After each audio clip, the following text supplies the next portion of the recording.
ಕರ್ನಾಟಕ ಕೈಗಾರಿಕಾ ಪ್ರಾದೇಶ ಅಭಿವೃದ್ಧಿ ಮಂಡಳಿ ಬಳ್ಳಾರಿ ವಲಯ ಕಚೇರಿಯಲ್ಲಿ ಭಾರೀ ಆರ್ಥಿಕ ವ್ಯವಹಾರ ಬೆಳಕಿಗೆ ಬಂದಿದೆ. ಈ ವರ್ಷದ ಆಂತರಿಕ ಆಡಿಟ್ ವೇಳೆ ಒಟ್ಟು 16 ಕೋಟಿ ರೂ ಹೆಚ್ಚು ಹಣ ಅಕ್ರಮವಾಗಿ ವರ್ಗಾವಣೆಯಾಗಿರುವುದು ತಿಳಿದುಬಂದಿದೆ. ಈ ಹಿನ್ನೆಲೆ ಮಂಡಳಿಯ ಎಕ್ಸಿಕ್ಯೂಟಿವ್ ಇಂಜಿನಿಯರ್ ಪೊಲೀಸರಿಗೆ ದೂರು ನೀಡಿದ್ದು 7 ಮಂದಿ ಮೇಲೆ ಎಫ್ಐಆರ್ ದಾಖಲಾಗಿದೆ.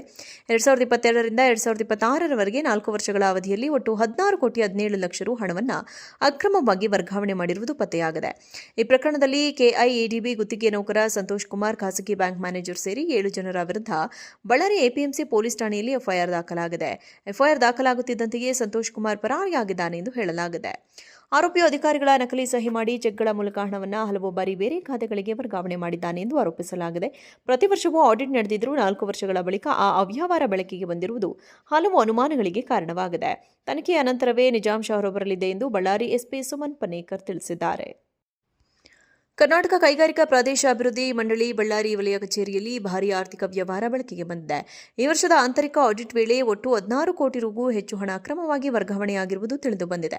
ಈ ಹಿನ್ನೆಲೆ ಮಂಡಳಿಯ ಎಕ್ಸಿಕ್ಯೂಟಿವ್ ಇಂಜಿನಿಯರ್ ಪೊಲೀಸರಿಗೆ ದೂರು ನೀಡಿದ್ದು 7 ಮಂದಿ ಮೇಲೆ ಎಫ್ಐಆರ್ ದಾಖಲಾಗಿದೆ. 2022 ರಿಂದ 2026 ರವರೆಗೆ 4 ವರ್ಷಗಳ ಅವಧಿಯಲ್ಲಿ ಒಟ್ಟು 16 ಕೋಟಿ 17 ಲಕ್ಷ ರೂ ಹಣವನ್ನು ಅಕ್ರಮವಾಗಿ ವರ್ಗಾವಣೆ ಮಾಡಿರುವುದು ಪತ್ತೆಯಾಗಿದೆ. ಈ ಪ್ರಕರಣದಲ್ಲಿ ಕೆಐಎಡಿಬಿ ಗುತ್ತಿಗೆ ನೌಕರ ಸಂತೋಷ್ ಕುಮಾರ್, ಖಾಸಗಿ ಬ್ಯಾಂಕ್ ಮ್ಯಾನೇಜರ್ ಸೇರಿ 7 ಜನರ ವಿರುದ್ಧ ಬಳ್ಳಾರಿ ಎಪಿಎಂಸಿ ಪೊಲೀಸ್ ಠಾಣೆಯಲ್ಲಿ ಎಫ್ಐಆರ್ ದಾಖಲಾಗಿದೆ. ಎಫ್ಐಆರ್ ದಾಖಲಾಗುತ್ತಿದ್ದಂತೆಯೇ ಸಂತೋಷ್ ಕುಮಾರ್ ಪರಾರಿಯಾಗಿದ್ದಾನೆ ಎಂದು ಹೇಳಲಾಗಿದೆ. ಆರೋಪಿಯು ಅಧಿಕಾರಿಗಳ ನಕಲಿ ಸಹಿ ಮಾಡಿ ಚೆಕ್ಗಳ ಮೂಲಕ ಹಣವನ್ನು ಹಲವು ಬಾರಿ ಬೇರೆ ಖಾತೆಗಳಿಗೆ ವರ್ಗಾವಣೆ ಮಾಡಿದ್ದಾನೆ ಎಂದು ಆರೋಪಿಸಲಾಗಿದೆ.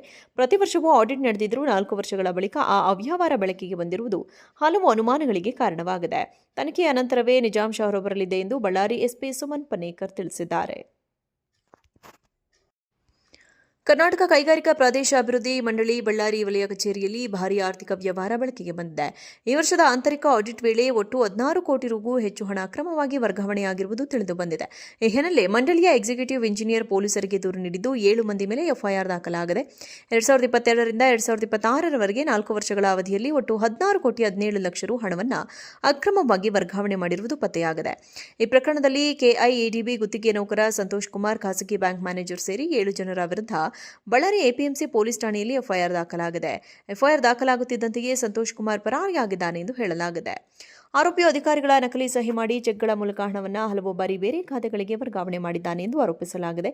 ಪ್ರತಿ ವರ್ಷವೂ ಆಡಿಟ್ ನಡೆದಿದ್ದರೂ 4 ವರ್ಷಗಳ ಬಳಿಕ ಆ ಅವ್ಯವಹಾರ ಬೆಳಕಿಗೆ ಬಂದಿರುವುದು ಹಲವು ಅನುಮಾನಗಳಿಗೆ ಕಾರಣವಾಗಿದೆ.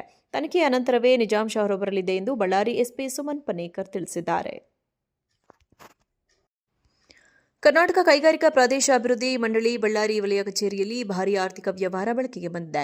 ಈ ವರ್ಷದ ಆಂತರಿಕ ಆಡಿಟ್ ವೇಳೆ ಒಟ್ಟು 16 ಕೋಟಿ ರೂ ಹೆಚ್ಚು ಹಣ ಅಕ್ರಮವಾಗಿ ವರ್ಗಾವಣೆಯಾಗಿರುವುದು ತಿಳಿದುಬಂದಿದೆ. ಈ ಹಿನ್ನೆಲೆ ಮಂಡಳಿಯ ಎಕ್ಸಿಕ್ಯೂಟಿವ್ ಇಂಜಿನಿಯರ್ ಪೊಲೀಸರಿಗೆ ದೂರು ನೀಡಿದ್ದು 7 ಮಂದಿ ಮೇಲೆ ಎಫ್ಐಆರ್ ದಾಖಲಾಗಿದೆ. 2022 ರಿಂದ 2026 ರವರೆಗೆ 4 ವರ್ಷಗಳ ಅವಧಿಯಲ್ಲಿ ಒಟ್ಟು 16 ಕೋಟಿ 17 ಲಕ್ಷ ರೂ ಹಣವನ್ನು ಅಕ್ರಮವಾಗಿ ವರ್ಗಾವಣೆ ಮಾಡಿರುವುದು ಪತ್ತೆಯಾಗಿದೆ.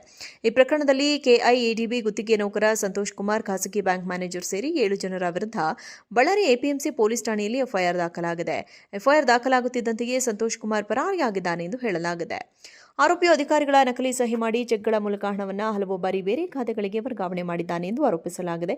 ಪ್ರತಿ ವರ್ಷವೂ ಆಡಿಟ್ ನಡೆದಿದ್ದರೂ 4 ವರ್ಷಗಳ ಬಳಿಕ ಆ ಅವ್ಯವಹಾರ ಬೆಳಕಿಗೆ ಬಂದಿರುವುದು ಹಲವು ಅನುಮಾನಗಳಿಗೆ ಕಾರಣವಾಗಿದೆ. ತನಿಖೆಯ ನಂತರವೇ ನಿಜಾಂಶ ಹೊರಬರಲಿದೆ ಎಂದು ಬಳ್ಳಾರಿ ಎಸ್ಪಿ ಸುಮನ್ ಪನೇಕರ್ ತಿಳಿಸಿದ್ದಾರೆ.